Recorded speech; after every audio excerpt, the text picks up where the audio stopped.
Lloyd, I want to pitch you just like maybe a reboot of Tarzan, or like a smaller scale version of this that maybe doesn't cost $180 million.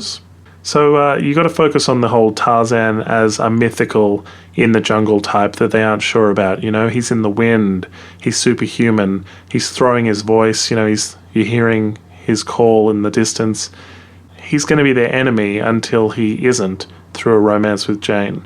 I'm imagining like a party of people, sort of a band of misfits, a small group that gets shipwrecked, and therefore, without realizing it, have even more in common with Tarzan, you know.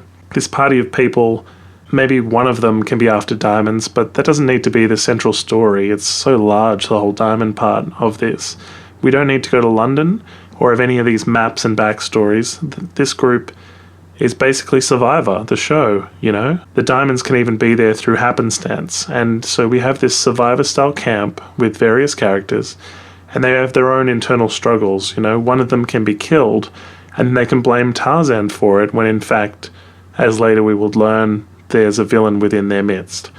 Jane might come to the defense of Tarzan because maybe she runs off with him, swings off with him. They have themselves a romance and kind of a holiday tryst almost. She can be dressed in, as you were saying, that classical Tarzan robes.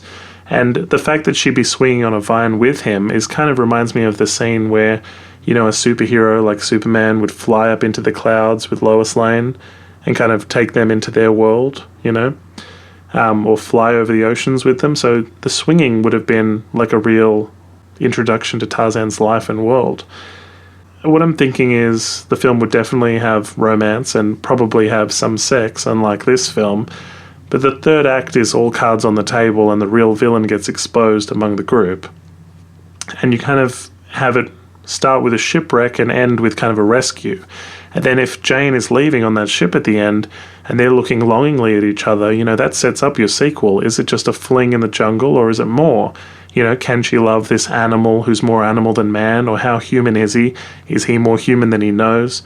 Will they see each other again? And you can keep the gorilla elements and, you know, his tribe, and then it becomes more of a Romeo and Juliet tale, you know?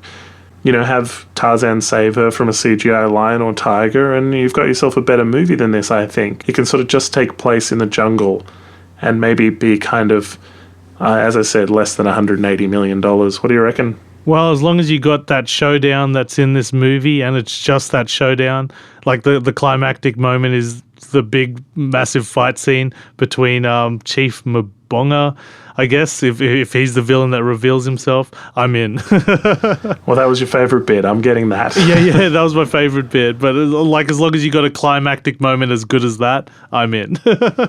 Well, you'd keep his 8-pack of abs, and then I think a lot of people would be in. Yeah.